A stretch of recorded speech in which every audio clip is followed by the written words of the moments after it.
Welcome again to another episode of Peel Healthy Lifestyles, where we focus on health, fitness, and technology, and we want to really showcase individuals, organizations, businesses that are really looking at an integrative, holistic approach to our health and well-being.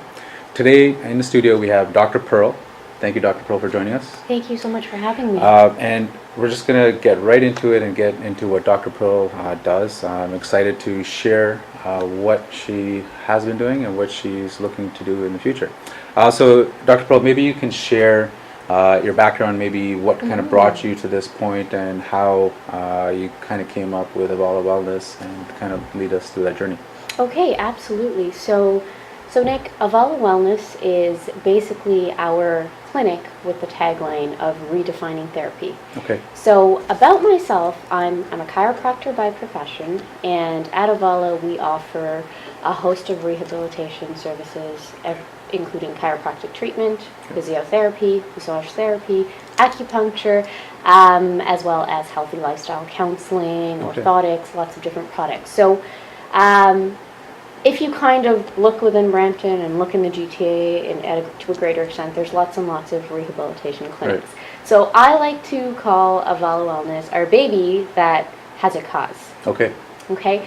So at Avala, in addition to offering all of the services that you would find at various rehabilitation centers, we have a specific mission, and that mission is to empower women and children to take a more proactive approach in their health. Okay. So we have a specialization in targeting women who are pregnant or going through the stages of pregnancy, so either prenatal, postnatal, or in the duration of their actual trimesters. Okay.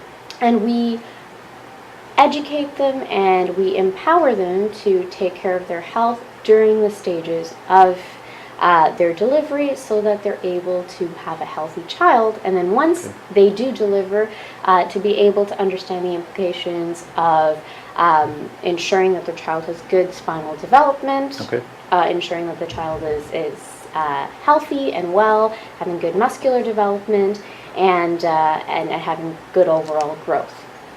So in Brampton in particular, this is not very common. I would say we're one of 5 or 6 clinics that actually offers this specialized service. Okay. And really the idea of kind of having this niche in Brampton was with the intention of empowering women and children to kind of look into their health and to opt for preventative medicine a little bit earlier, so that we can prevent any future onset of your more common complaints that come into a clinic. Things like arthritis, things like diabetes, things like any type of abnormal development of the spine. Okay. You know what, you touched on something, and I think a lot of our viewers might be interested to know. You mentioned like the spinal development of a baby.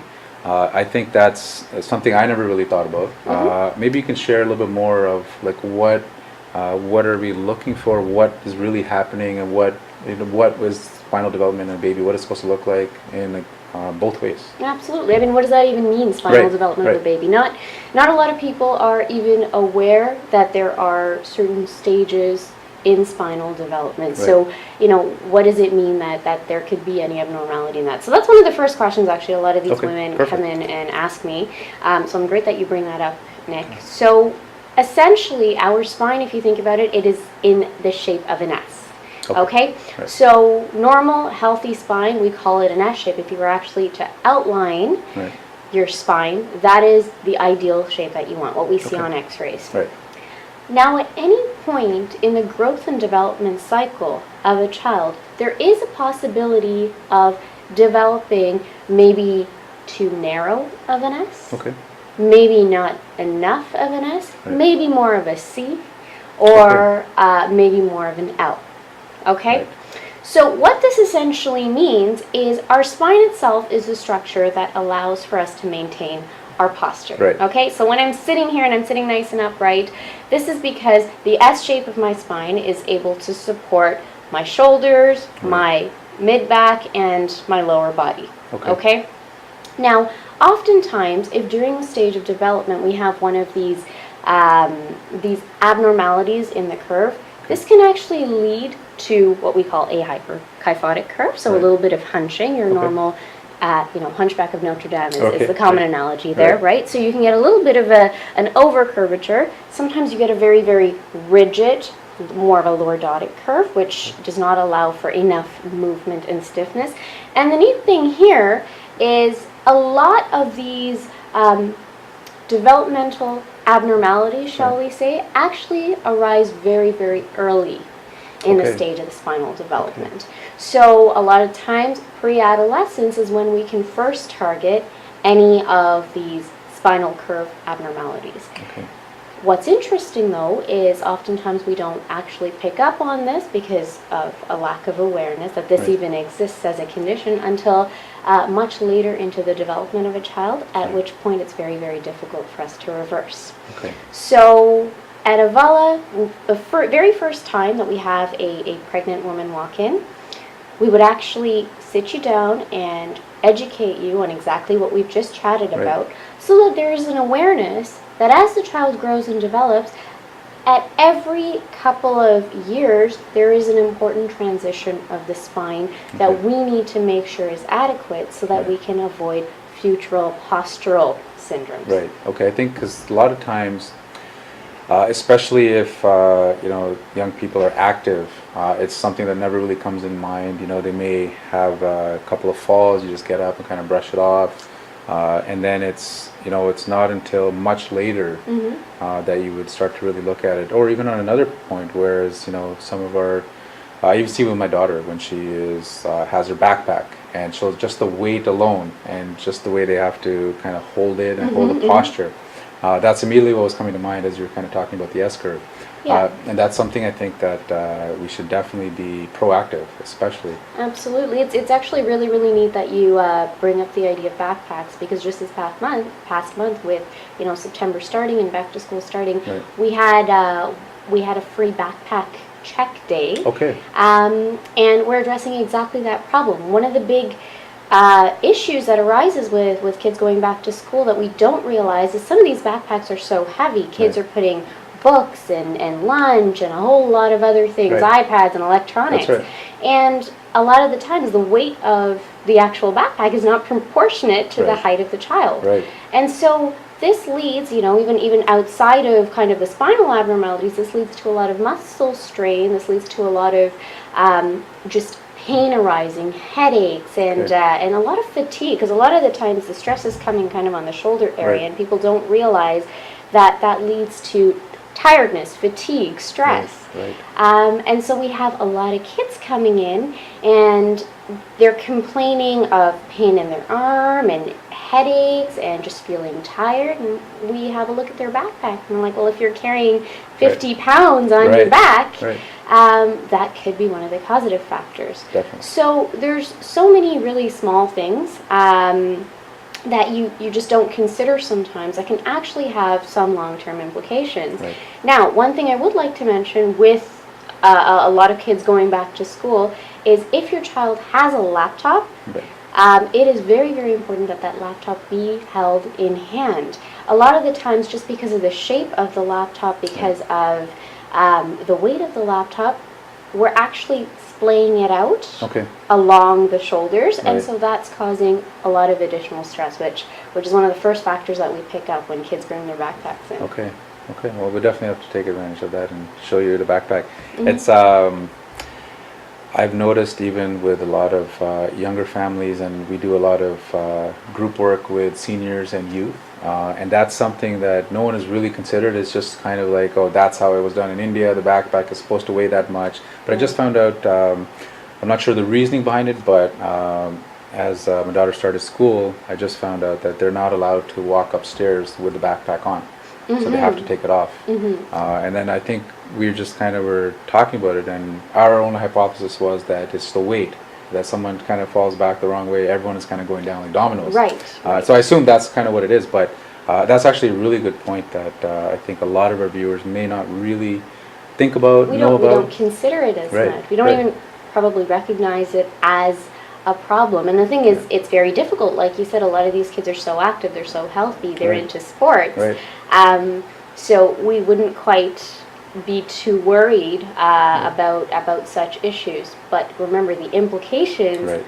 are long term. So we Right. start seeing 20 years, 30 years down the line, Okay. some of the symptoms start to develop, and you can actually attribute it Right. to a lot of what was done while you were young. Younger. Okay.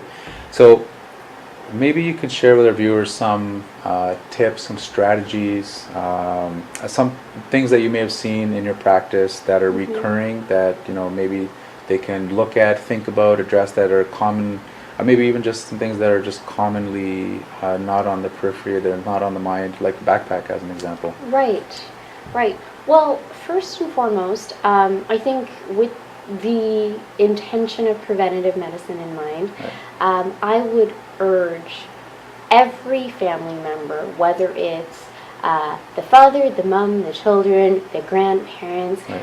don't wait for pain Right. to go into a pain clinic. Okay. Okay? Right. We have, quite unfortunately, the very first time that we see a lot of our patients walk in, and this is a good 80% of our patients, it's already too late in the game for us Okay. to really start to give them treatment to get them back to 100%.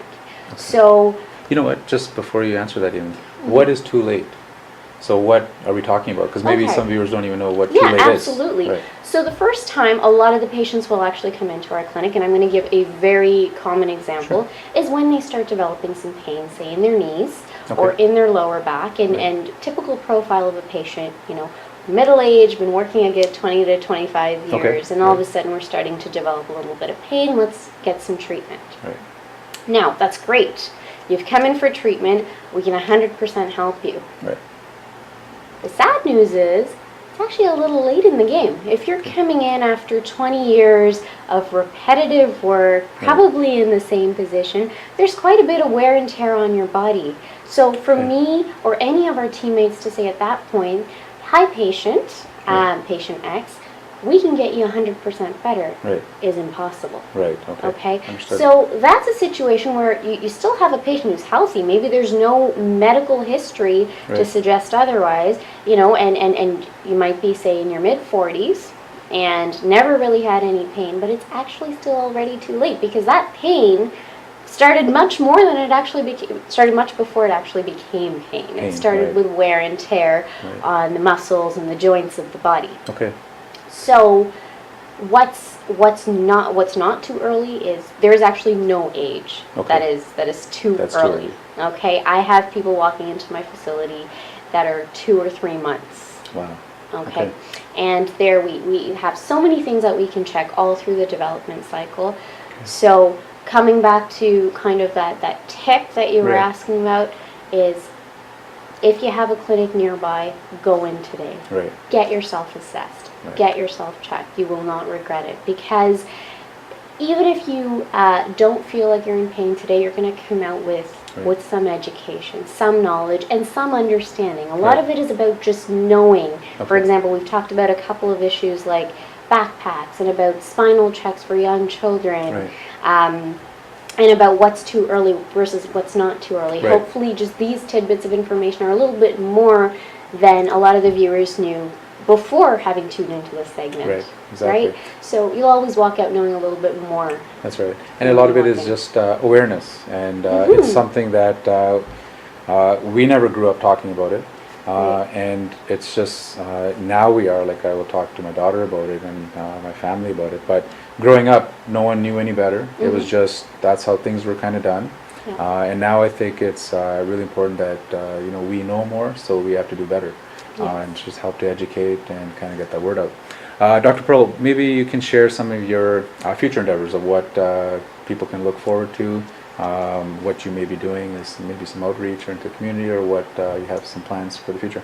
Right.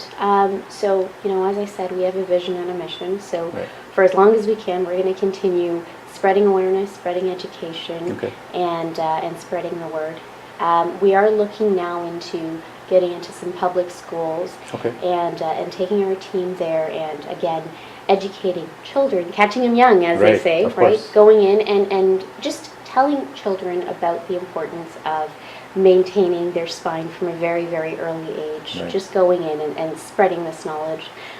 We do have lots and lots of initiatives of having some future collaborations with the neonatal departments at some of our local hospitals to just go in and spread the word, not just amongst the pregnant women and the pregnant mums to be, but also amongst the nurses and Right. also amongst the doctors, because everyone's an expert in what they do on a day-to-day basis, but maybe not everyone knows everything that we do. Right. So our goal is going to be just to get out there, talk to as many people as we can, and educate as many minds as we can. Perfect. Maybe you can, Dr. Pearl, just share how people can get a hold of you, and maybe some information for your the wellness spa as well. Absolutely. Yep. So we are located right behind the Brampton Civic Hospital. Okay. We are at 50 Sunny Meadow Boulevard on the ground floor. Now, all of the viewers are more than welcome to give us a call to get in touch with us. The number is 905-230-2093, or please shoot us an email. It's Avala Wellness, that's AVALA Wellness, @gmail.com. We do promise an answer back within 24 hours to any of your questions or queries, and we're always readily available with a smiling face. Perfect. Dr. Pearl, I want to thank you for joining us in the studio. Thank you. It was so informative. We learned a lot, especially about backpacks, and I know we need to address that. Yes. So we want to thank you again, viewers, for joining us at Peel Healthy Lifestyles, where we focus on health, fitness, and technology. Please get a hold of Dr. Pearl. We'll have all the contact information below on the links, and so you can get in touch with her if you have any more questions. And so again, we want to really focus on health, fitness, and technology, and show individuals, businesses, organizations that are really kind of helping to prevent and really kind of showcase preventative, integrative wellness strategies. So again, this is Yadvinder. Thank you so much for joining us at Peel Healthy Lifestyles. Till next time.